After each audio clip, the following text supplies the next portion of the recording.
എന്തുവാ കുളിക്കുവാന്നോ? കുളിക്കുവാന്നോ?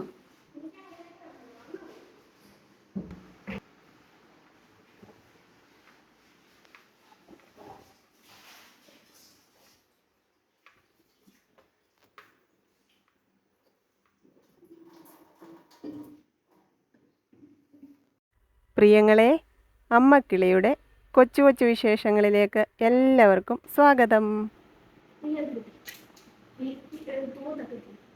തൂത്തുവാരിയോ?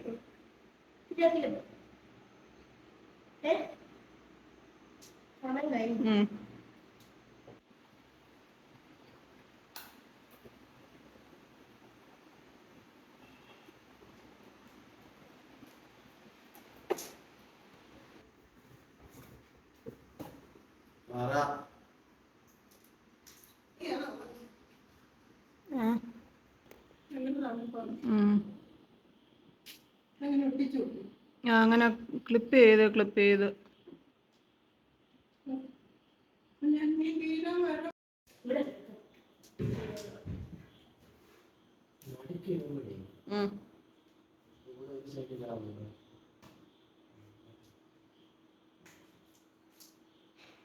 തിരിച്ചാ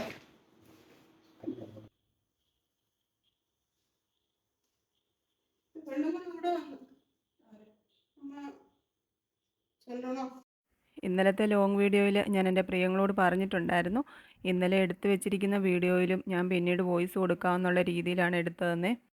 എല്ലാ പ്രശ്നങ്ങളും മാറിയിട്ട് നമുക്ക് ജീവിക്കാനോ സന്തോഷിക്കാനോ ഒന്നും പറ്റില്ല എന്നുള്ള സത്യം അറിയാഞ്ഞിട്ടല്ല, പക്ഷേ പറ്റിയില്ല. അതുകൊണ്ടാണ് കേട്ടോ 2 ദിവസം തീരെ ഞാൻ വല്ലാത്തൊരു മാനസികാവസ്ഥയിലായിപ്പോയി. അപ്പോൾ ഇന്നെന്തായാലും ഈ വീഡിയോ വോയിസ് റെക്കോർഡ് ചെയ്യുമ്പോൾ ഇന്നത്തെ വീഡിയോ നമ്മളെന്നും എടുക്കുന്ന പോലെ തന്നെയൊക്കെ എടുത്തിട്ടുണ്ട് കേട്ടോ. ഇന്നും രാവിലെ മുത്തനെ കൊണ്ടുവിട്ടു, വൈകിട്ട് വിളിക്കാൻ വന്നു. അപ്പോൾ വരുന്ന വഴിക്ക് കുറച്ച് ഓറഞ്ചും 2-3 ചോളവും ഒക്കെ മേടിച്ചുകൊണ്ട് പോരുന്നു. പിന്നെ വീഡിയോയുടെ ആദ്യം മുത്ത് സെറ്റ് ചെയ്തുകൊണ്ടിരുന്നത് ബാത്റൂമിലിടാൻ വേണ്ടിയിട്ട് മേടിച്ച മാറ്റാണ്. ബാത്റൂം മാറ്റെന്ന് സെർച്ച് ചെയ്തപ്പോൾ വന്ന പ്രൊഡക്റ്റാണ്. പക്ഷേ അത് നമുക്ക് യൂസ്ഫുൾ അല്ല കേട്ടോ. ഞാൻ പറഞ്ഞില്ലേ, നമ്മൾ ഈ വീട് മേടിച്ച് കുറച്ച് മെയിൻ്റനൻസ് വർക്കൊക്കെ ചെയ്ത്, കുറച്ചെന്ന് പറഞ്ഞാൽ തുടങ്ങിക്കഴിഞ്ഞപ്പോഴത്തേക്ക് നമ്മൾ ഉദ്ദേശിച്ചതിലൊക്കെ ഒരുപാട് നീണ്ടുപോയി വർക്കൊക്കെ. അപ്പോൾ അതനുസരിച്ച് നമ്മുടെ കയ്യിൽ നമ്മൾ പ്രതീക്ഷിച്ചതിലും കൂടുതൽ തുക ചിലവായി. അപ്പം ഓൾറെഡി ബാത്റൂമിനകത്ത് ഈർപ്പം ഇറങ്ങുന്നുണ്ടായിരുന്നു. അപ്പോൾ ആ ടൈലൊക്കെ ഇളക്കി അതെല്ലാം ഒന്ന് മെയിൻ്റനൻസ് ചെയ്യാനുള്ള നിവൃത്തിയില്ലാത്തത് കൊണ്ട് നമ്മളത് ചെയ്തിട്ടില്ല. അപ്പോൾ അതുകൊണ്ടായിരിക്കാം, ഈർപ്പം ഇറങ്ങുന്നത് കൊണ്ടായിരിക്കും നമ്മളെത്ര തേച്ച് കഴുകി ഇട്ടിട്ട് ടൈല് തെന്നുന്നുണ്ട്, പായലും പിടിക്കുന്നുണ്ട്. അപ്പോൾ വൈകിട്ട് കുളിക്കാൻ കയറുമ്പോഴെല്ലാം ഹാർപ്പിക്കിൻ്റെ ലിക്വിഡ് ഒഴിച്ച് തേച്ച് കഴുകിയിട്ടിട്ടാണ് ഞാൻ ഇറങ്ങുന്നത്. എനിക്ക് ഒന്നാമത്തെ പേടി മോനുകുട്ടൻ ഈ ഒരു കാലും കൊണ്ടുള്ള അഭ്യാസമല്ലേ കുളിമുറിയിൽ ബാത്റൂമിലൊക്കെ പോകുമ്പം. പിന്നെ അമ്മയ്ക്ക് അല്ലെങ്കിൽ തന്നെ നടക്കാനൊക്കെ പ്രയാസമാണ്. അപ്പം അവരെ രണ്ടുപേരെ ഓർത്തിട്ടാണ് എൻ്റെ പേടി. ഞാൻ പിന്നെ അല്ലെങ്കിൽ തന്നെ ഓൾറെഡി തപ്പിത്തടഞ്ഞാണ് കയറുന്നതും ഇറങ്ങുന്നതും എല്ലാം. അതൊക്കെ കൊണ്ട് ഒരു മാറ്റ് വാങ്ങിച്ചിടാം എന്നാണ് ഞാൻ വിചാരിച്ചത്. അപ്പോൾ വന്ന പ്രോഡക്റ്റ് നമുക്ക് പ്രയോജനപ്രദമല്ലാത്തത് കൊണ്ട് അന്നേരം തന്നെ അത് റീപാക്ക് ചെയ്ത് അങ്ങോട്ട് വെച്ചിട്ടുണ്ട്, റിട്ടേൺ അടിക്കാൻ വേണ്ടിയിട്ട്. അത് വേറെ ടൈലുള്ള പ്രതലത്തിൽ എവിടെയെങ്കിലും ഇടാനൊക്കെ പറ്റും കേട്ടോ. പക്ഷെ നനവുള്ളിടത്ത് എനിക്ക് അത്ര പ്രയോജനപ്രദമായിട്ട് തോന്നിയില്ല. ഇനി വേറെ എന്തെങ്കിലും വഴി നോക്കണം. പിന്നെ ഞങ്ങൾ വന്നു കഴിഞ്ഞ് അമ്മ കാപ്പിയൊക്കെ ഇട്ടതേ. അപ്പോൾ ഇച്ചിരി കാപ്പിയും കുടിച്ച് കുറച്ച് നേരം അവിടെ ഇരുന്നു. എനിക്കൊരു പേയ്പാൽ അക്കൗണ്ട് ഉണ്ട് ഫോണിൽ. നമ്മുടെ ഫേസ്ബുക്കിൻ്റെ ട്രാൻസാക്ഷനൊക്കെ പേയ്പാൽ വഴിയാണ് ചെയ്തുകൊണ്ടിരുന്നത്. അപ്പോൾ അത് KYC അപ്ഡേഷൻ ആയിട്ടുണ്ടായിരുന്നു. അത് മുത്ത് വന്നപ്പോൾ ചെയ്യാമെന്ന് വിചാരിച്ചുകൊണ്ട് ഞാൻ അവനെ ഏൽപ്പിച്ചതാണ്.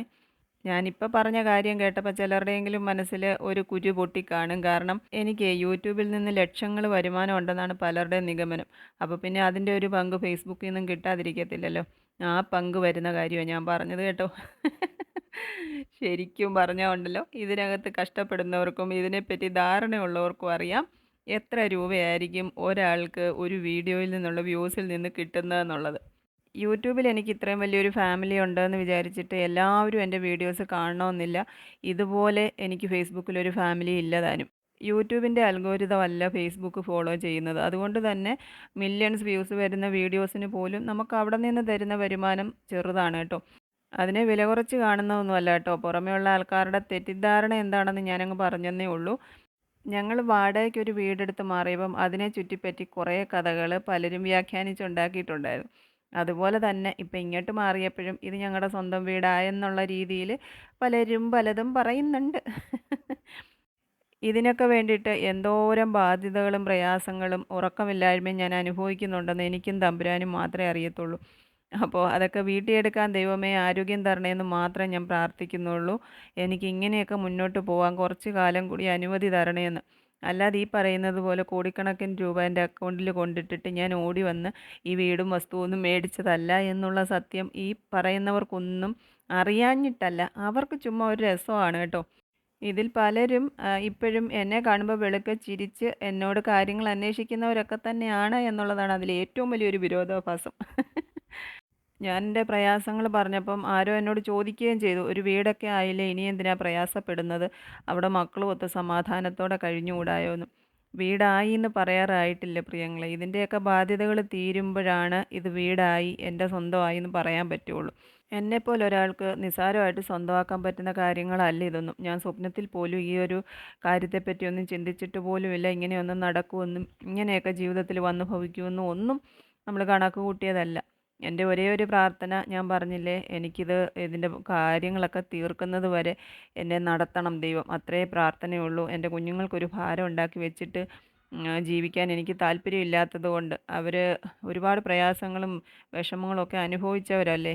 അപ്പോൾ ഇനിയിപ്പോൾ അവരുടെ ജീവിതകാലത്ത് അവർ സമാധാനത്തോടെ കിടന്നുറങ്ങാൻ ഒരു ഇടമെന്നുള്ളതല്ലാതെ ഞാൻ വേറെ ഒന്നും ദൈവത്തോട് ചോദിച്ചിട്ടില്ല.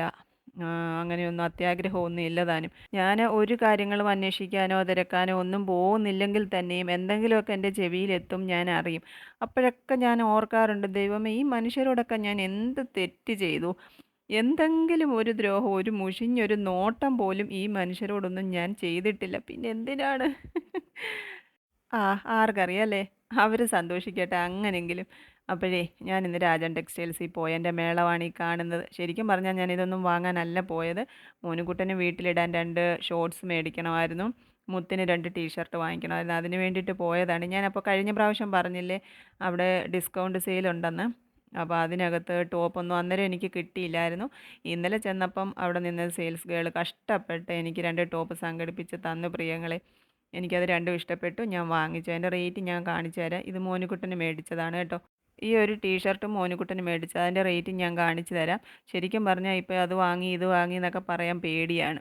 എവിടെയെങ്കിലുമൊക്കെ ഇരുന്ന് കണ്ടിട്ട് ഭയങ്കര കഥ പറച്ചിലാണ് പലരും. എന്തൊരു വിഷമമാണെന്നറിയാം ഇതൊക്കെ കാണുമ്പം പലരുടെയും മനസ്സിൽ. അപ്പോൾ ദേ ഇതിൻ്റെ വില കണ്ടോ?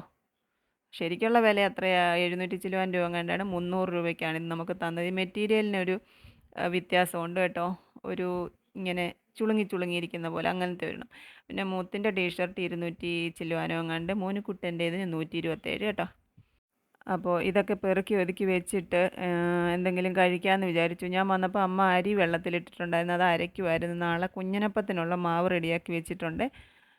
പിന്നെ കുറേ കഴുകിയിട്ട തുണികളൊക്കെ ഉണങ്ങിയത് എടുത്തിട്ടിട്ടുണ്ടായിരുന്നു. അതെല്ലാം മടക്കി വെച്ചു. നേരത്തെ ആണെന്നുണ്ടെങ്കിൽ മോനുകുട്ടൻ്റെ ഡ്രസ്സെല്ലാം അവൻ തന്നെ എടുത്ത് മടക്കി പെറുക്കിയൊക്കെ വെക്കുമായിരുന്നു. ഇപ്പം പറഞ്ഞാലും അവനങ്ങ് ചെയ്തോളും. പക്ഷെ ഞാൻ പറയില്ല. അതെങ്കിലും ചെയ്ത് കൊടുക്കണ്ടേ? തള്ളയല്ലേ തള്ള. അപ്പോൾ മുത്തിനോട് ഞാൻ പറഞ്ഞാണ് കഴിക്കാം, എനിക്ക് വിശക്കുന്നൂന്ന് കേട്ടോ. അപ്പോൾ മോനുകുട്ടൻ്റെ ഡ്രസ്സെല്ലാം അലമാരിയിൽ വെച്ചുകൊണ്ടിരുന്നപ്പോഴാണ് അമ്മയ്ക്ക് ബെഡ്ഷീറ്റ് മാറ്റുന്ന കാര്യം അമ്മ പറഞ്ഞായിരുന്നു അന്നേരം ഓർത്തത്. അപ്പോൾ പിന്നെ കഴുകിയിട്ട ബെഡ്ഷീറ്റ് അതിലേക്കങ്ങ് വിരിച്ചേക്കാം, ഇതൊക്കെ അങ്ങ് മാറ്റിയേക്കാം ഓർത്ത് പിന്നെ അതിൻ്റെ പുറകെ കുറച്ച് നേരം അങ്ങ് പോയി. ഇതെല്ലാം മോനുകുട്ടോ എന്നുള്ള ഒറ്റ വിളിയിൽ തീരുന്ന ജോലികളായിരുന്നു. ഇപ്പോൾ പറഞ്ഞിട്ട് കാര്യമില്ലല്ലോ. മെത്തയൊക്കെ വലിച്ചു മാറ്റാനും വിരിക്കാനും ഒക്കെ ശരിക്കും എനിക്ക് പാടാണ്. ഒട്ടും പറ്റില്ല. പക്ഷേ ഈ മെത്ത മാറ്റാൻ വലിയ പ്രയാസമൊന്നുമില്ല. പക്ഷേ ഞാനും മോനുകുട്ടനും കിടക്കുന്ന ആ വലിയ മെത്ത മാറ്റി ഷീറ്റൊക്കെ വിരിക്കാനൊക്കെയാണ് പ്രയാസം. പിന്നെ ഒത്തിരി പേര് കമൻ്റ് ഇട്ട ഒരു കാര്യമാണ് ഈ അലമാരിയിൽ ഒരു സ്റ്റിക്കർ മേടിച്ചൊട്ടിച്ചാൽ വൃത്തിയാകുമെന്ന്. ഞാൻ മനഃപൂർവ്വം ചെയ്യാത്തതാണ് പ്രിയങ്ങളെ. കാരണം ഇതെനിക്ക് കണ്ടുകൊണ്ടിരിക്കാൻ വേണ്ടിയിട്ട് തന്നെ വെച്ചിരിക്കുന്നതാണ്. അവൻ്റെ എഴുത്തും വരെയൊക്കെ അവൻ കുറച്ച് പ്രായമാകുമ്പോൾ കണ്ടോട്ടെ എന്ന് വിചാരിച്ചു. ഈ അലമാര എന്ന് വരെ ഉണ്ടോ അന്ന് വരെ അങ്ങനെ ഇരുന്നോട്ടെ എന്ന് ഓർത്തിട്ട് തന്നെ കേട്ടോ. രാവിലെ മുത്തന്നെ ഫാർമസിയിൽ കൊണ്ടുവിട്ടിട്ട് തിരിച്ച് വന്ന വഴിക്ക് ചിക്കൻ മേടിച്ച് വന്നായിരുന്നേ. അമ്മ അത് കുറച്ചെടുത്ത് കറി വെച്ചിട്ടുണ്ടായിരുന്നു. ഉച്ചക്കലത്തേക്ക് വേറെ കറികളൊന്നും ഇല്ലായിരുന്നു. അപ്പോൾ ഇന്ന് വേറെ പ്രത്യേകിച്ചൊന്നും വെച്ചിട്ടില്ല. സാമ്പാർ ഇരിപ്പുണ്ട്, മോരോ തൈരോ ഏതാണ്ടൊക്കെ ഉണ്ട്. രാവിലെ ദോശയും സാമ്പാറുമായിരുന്നു. അതുകൊണ്ട് ഞാൻ സാമ്പാർ എടുത്ത് ചോറുണ്ണാം എന്ന് വിചാരിച്ചു. അപ്പോൾ കുറച്ചതെടുത്ത് ചൂടാക്കി. നമ്മൾ ഈ വീട്ടിലോട്ട് താമസമായണൊക്കെ ആദ്യത്തെ സാമ്പാർ വെച്ചത് ഇന്നാണ്. ഞാനേ കഴിഞ്ഞ ദിവസം മോനുകുട്ടൻ്റെ കാര്യം പറഞ്ഞില്ലേ, മോനുകുട്ടനെ കാണുമ്പോൾ എനിക്ക് എന്തോ ഭയങ്കര സങ്കടം തോന്നുന്നു. ഒന്നാമത്തെ കാര്യം അവന് വയ്യാതിരിക്കുന്നതുകൊണ്ടുള്ളൊരു വിഷമമുണ്ട്. അതുമാത്രമല്ല മുത്ത് വന്നു കഴിഞ്ഞ് പിന്നെ അവൻ്റെ പുറകെ ചുറ്റിപ്പറ്റി മോനുകുട്ടൻ ഇങ്ങനെ നടക്കുവേ. ഫുഡ് കഴിക്കാൻ വിളിച്ചാലും എന്ത് കാര്യത്തിനും ഞാൻ മോനുകുട്ടനൊരു ചക്കരയുമ്മ കൊടുത്താൽ എന്നോട് ഉടനെ പറയും അച്ചച്ചനോട് കൊടുക്കാൻ. അങ്ങനെയാണ് മോനുകുട്ടൻ. പക്ഷേ മുത്തിന് അത്രയും ഒരു ഇതില്ല. കാരണം അവനൊരു 10 വയസ്സ് വരെ ഒറ്റയ്ക്കൊക്കെ വളർന്നതിൻ്റേതായിട്ടുള്ള ഒരു രീതികളൊക്കെ അവനിപ്പോഴും ഉണ്ട്. പക്ഷെ മോനുകുട്ടൻ ജനിച്ച സമയം മുതൽ അച്ചാച്ചനെ കാണുന്നു, അച്ചാച്ചൻ്റെ കൂടെ നടക്കുന്നു, എന്തിനും ഏതിനും അവൻ അച്ചാച്ചനെ വിളിക്കുകയും പറയുകയും ചെയ്യുന്നു. അങ്ങനെയുള്ളത് കൊണ്ട് അവൻ അങ്ങനെ ഒരു മാറ്റമുണ്ട്. ഇത്തവണ എനിക്ക് ഇത്രയും വിഷമം തോന്നാൻ കാരണം എന്താ വെച്ചാൽ ഈ മോനുകുട്ടന് കാല് വയ്യാതിരിക്കുകയാണെന്ന് പലപ്പോഴും മുത്തങ്ങ് മറന്നുപോവേ. അപ്പോൾ എന്തെങ്കിലും വെള്ളം എടുത്തിട്ട് വന്നും എടാ അതെടുക്ക് ഇതെടുക്ക് എന്നൊക്കെ അവൻ അവിടെ ഇരുന്ന് പറഞ്ഞാലും ഇവന് എനിക്ക് വയ്യാന്നൊന്നും പറയത്തില്ല കേട്ടോ. അത് അങ്ങ് ചെയ്യാൻ തുടങ്ങുവേ. അന്നേരം ഞാനിവിടെ ഉണ്ടെങ്കിൽ മുത്തേന്ന് വിളിക്കുമ്പോഴായിരിക്കും അവന് ഓർമ്മ വരുന്നത്. അപ്പോൾ പിന്നെ അവനങ്ങ് പോകും. പക്ഷെ അതൊക്കെ കാണുമ്പോൾ എനിക്ക് എന്തോ മനസ്സ് ഭയങ്കര നീറ്റലാണ്. ഞാൻ ഓർക്കുന്നത് എന്താണെന്ന് വെച്ചാൽ മുത്ത് ഇവർ തമ്മിൽ 10 വയസ്സിൻ്റെ വ്യത്യാസമുണ്ട്. അപ്പോൾ മുത്ത് കുറച്ചുകൂടെ കഴിഞ്ഞ് അവൻ്റെ ഫാമിലിയൊക്കെ ആയിട്ട് അങ്ങ് സെറ്റിൽഡ് ആവുമ്പോൾ എൻ്റെ മോനുകുട്ടൻ അങ്ങ് ഒറ്റയ്ക്കായി പോകുമോ അങ്ങനെയൊക്കെ ഇപ്പോൾ എന്തോ എനിക്ക് അറിഞ്ഞുകൂടാ. അങ്ങനെയൊക്കെ ഓർത്താണ് ഞാൻ സങ്കടപ്പെടുന്നത് കേട്ടോ. അപ്പം ഞാൻ ആ കഴിഞ്ഞ വീഡിയോയിലൊക്കെ അങ്ങനെയുള്ള വിഷമങ്ങൾ പങ്കുവച്ചപ്പം എന്നെ സമാധാനിപ്പിച്ച എൻ്റെ പ്രിയപ്പെട്ടവരോടെല്ലാം എത്ര നന്ദി പറഞ്ഞാലും തീരില്ല. ഒരുപാട് ഒരുപാട് സ്നേഹം കേട്ടോ. അപ്പോൾ ഞങ്ങളെല്ലാവരും കൂടി ഇരുന്ന് അത്താഴം കഴിക്കുവാണ് പ്രിയങ്ങളെ. അവർ രണ്ടുപേരും ദോശയാണ് കഴിക്കുന്നത്. ഞാൻ ഇമ്മിണി ചോറും സാമ്പാറും ചിക്കനും എടുത്തിട്ടുണ്ട്. പിന്നെ ഇത് ഇന്നലത്തെ മെഴുക്ക് വരട്ടിയാട്ടോ. അപ്പോൾ ഇതായിരുന്നു ഇന്നത്തെ ദിവസത്തെ വിശേഷങ്ങൾ. ഉഷാറായിട്ട് വരാം എന്നുള്ള പ്രതീക്ഷയോടെ ഇന്നത്തെ വീഡിയോ നിർത്താം. എൻ്റെ പ്രിയപ്പെട്ടവരോടെല്ലാം വീണ്ടും സ്നേഹം. കൊച്ചു കൊച്ചു വീട്ടുവിശേഷങ്ങളുമായി വീണ്ടും കാണാമേ.